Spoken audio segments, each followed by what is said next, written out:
Real Dhamaal special డ్రైవ్లో మనతో పాటు సూరజ్ హైదరాబాద్ నుంచి, సాంబశివరావు ఖమ్మం నుంచి, రవికాంత్ వరంగల్ నుంచి ఉన్నారు. ముందుగా సూరజ్తో మాట్లాడదాం. సూరజ్, గతంలో హైదరాబాద్ అంటే ఒక బ్రాండ్ ఇమేజ్ ఉండేది. హైదరాబాద్ అంటేనే దేశంలో బెస్ట్ డెస్టినేషన్గా ఉండేది. అలాగే ఇతర రాష్ట్రాలు ప్రజలు కూడా ఇక్కడ పెట్టుబడి పెట్టేందుకు, ఇళ్లు కొనడానికి చాలా ఆసక్తి చూపించేవాళ్ళు.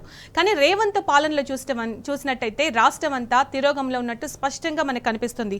సో ఈ నేపథ్యంలో రాష్ట్రం పరిస్థితి ఎలా ఉందని అనుకోవచ్చు?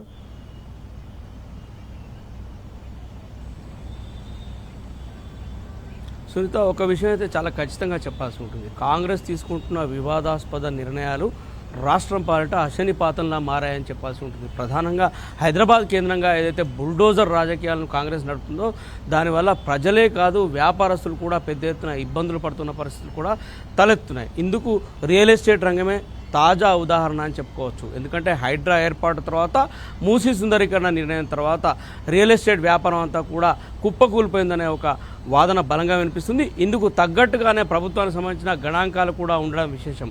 గడిచిన నెలతో పోలిస్తే ఈ నెల పూర్తి స్థాయిలో రిజిస్ట్రేషన్ల శాతం తగ్గిపోయిందని చెప్పేసి కూడా ప్రభుత్వ గణాంకాలను బట్టి తెలుస్తుంది. రిజిస్ట్రేషన్ల గణాంక వివరాలు చూస్తే కనుక జూలైలో జరిగిన రిజిస్ట్రేషన్లు ఆగస్టులో జరగకపోవడం ఇక్కడ రిజిస్టర్ చేయాల్సి ఉంటుంది. దాదాపుగా జూలై నెలలో 58,000కు పైగా రిజిస్ట్రేషన్లు హెచ్ఎండిఏ పరిధిలో జరిగితే ఆ సంఖ్య 17,000కు తగ్గి ఆగస్టు వచ్చేసరికి 41,000కు చేరుకుంది. దాదాపుగా 1,100 కోట్ల రూపాయలు ప్రభుత్వ ఖజానాకు రిజిస్ట్రేషన్ల శాఖ నుంచి గతంలో జూలై నెలలో అందితే అది ఆగస్టు నెలకు వచ్చేసరికి 720 కోట్లకు 780 కోట్లకు తగ్గింది. అంటే దాదాపుగా 320 కోట్ల మేరకు ప్రభుత్వ ఖజానాకు గండి పడిందని చెప్పాల్సి ఉంటుంది. అంటే ఇది ఎట్లా ఉంది అంటే కూచున్న కొమ్మను మూర్ఖుడు నరుక్కున్న చందంగా కాంగ్రెస్ వైనం ఉందని చెప్పేసి విశ్లేషకులు భావిస్తున్నారు. తద్వారా రియల్ ఎస్టేట్ రంగం పూర్తిగా కుదేలైపోతుంది. ప్రభుత్వం ఏర్పడిన తర్వాత ఇప్పటి వరకు ఒక్క పురోగమన చర్యను తీసుకోకపోవడం ఇక్కడ గమనార్హం అని చెప్పేసి కూడా విశ్లేషకులు భావిస్తున్నారు. రియల్ రంగాన్ని ప్రోత్సహించడానికి లేదా దాన్ని బూస్టప్ చేయడానికి ముఖ్యమంత్రి రేవంత్ రెడ్డి ఇప్పటి వరకు ఒక నిర్మాణాత్మకమైన నిర్ణయం చేయలేదు, ఒక విధానాన్ని ప్రకటించలేదని చెప్పేసి ఆరోపణ కూడా రియల్ ఎస్టేట్ నిపుణుల నుంచి అందుతున్న పరిస్థితి కనిపిస్తుంది. ప్రభుత్వం ఇప్పటివరకు 111 జీవోకు సంబంధించి ప్రభుత్వ విధానం ఏంది అని ప్రకటించకపోవడం వల్ల కూడా రియల్ ఎస్టేట్ వ్యాపారం కుదేలైంది. ప్రభుత్వం ఏర్పడిన తర్వాత అనేక వివాదాస్పద నిర్ణయాలు ఇలా వ్యాపార రంగాలపైన అశనిపాతంలా పడ్డాయని చెప్పేసి చెప్పాల్సి ఉంటుంది. రియల్ ఎస్టేట్ వ్యాపారం పూర్తిగా హైదరాబాద్లో దెబ్బతిన్న పరిస్థితి కనిపిస్తుంది. పెద్ద పెద్ద కంపెనీలు, బడా సంస్థలన్నీ కూడా హైదరాబాద్ను వదిలి పక్క రాష్ట్రాలకు తరలి వెళ్ళే ప్రమాదం చాలా స్పష్టంగా కనిపిస్తున్నాయి. అందుకు తగ్గట్టుగా కూడా సంకేతాలు కూడా చాలా స్పష్టంగానే కనిపిస్తున్నాయి.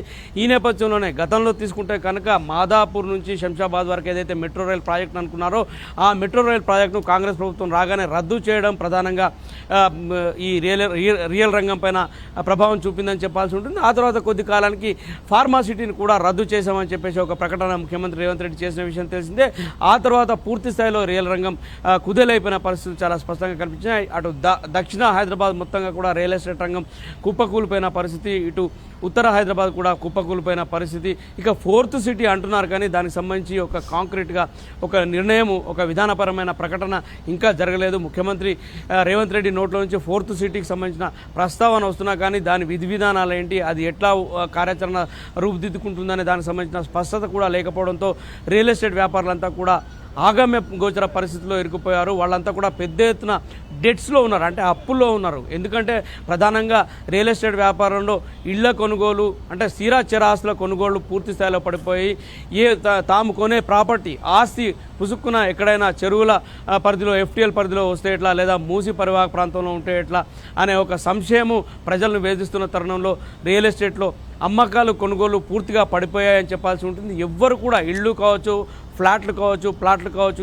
ఏవి కొనడానికి ముందుకు రాకపోవడంతో పూర్తిగా వ్యాపారస్తులంతా కూడా బెంబేలెత్తిపోతున్న పరిస్థితి కనిపిస్తుంది. హైదరాబాద్ నుంచి తరలి వెళ్లే ప్రమాదం పొంచి ఉందని చెప్పేసి కూడా రియల్ రంగానికి సంబంధించిన నిపుణులు చెప్తున్న పరిస్థితి కనిపిస్తుంది. ఇక ఎంఏయుడికి సంబంధించిన శాఖ ఇప్పటివరకు ముఖ్యమంత్రి ఎవరికి ఇవ్వలేదు, ఆ శాఖను తన దగ్గరే అట్టి పెట్టుకున్నాడు.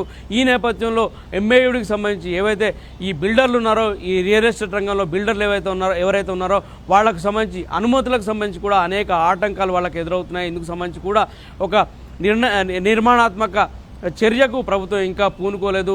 బహుశా వేరే మంత్రికి ఎవరికైనా ఎంఏయుడి శాఖను కేటాయిస్తే పూర్తి స్థాయి దృష్టి సారించి రియల్ ఎస్టేట్ రంగం బలోపేతానికి ఆయన కృషి చేసే అవకాశాలు ఉంటాయి. కానీ ముఖ్యమంత్రి చేతిలో ఈ శాఖ ఉండడం వల్ల అటువైపు ముఖ్యమంత్రి దృష్టి సారించేందుకు సమయం దొరకకపోవడం వల్ల పూర్తి స్థాయిలో రియల్ ఎస్టేట్ వ్యాపారులు ఇబ్బందులు పడుతున్న పరిస్థితి కనిపిస్తుంది. హెచ్ఎండిఏ కావచ్చు, ఇతరత్ర చోట్ల కూడా అనుమతులకు సంబంధించి పెద్ద ఎత్తున వాళ్లకు ఆటంకాలు తలెత్తున్నాయి.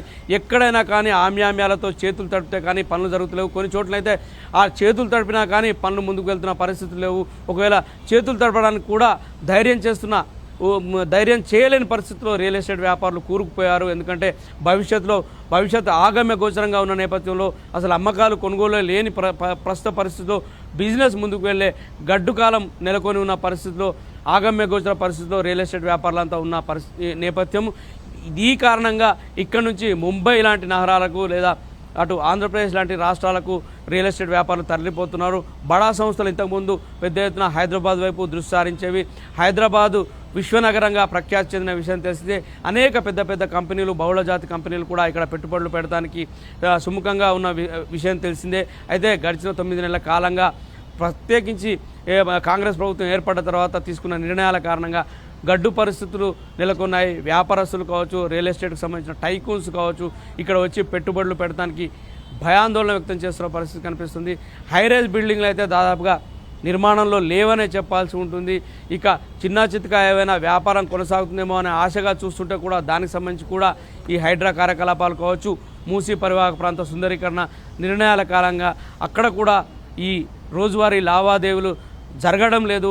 పూర్తిగా స్తంభించిపోయిన పరిస్థితులు ఉన్నాయి. ఈ నేపథ్యంలో ఏం చేయాలో దిక్కుతోచని పరిస్థితిలో, పాలుపోని పరిస్థితిలో రియల్ ఎస్టేట్ వ్యాపారులంతా కూడా రాష్ట్రం బయటి వైపు చూస్తున్నారు.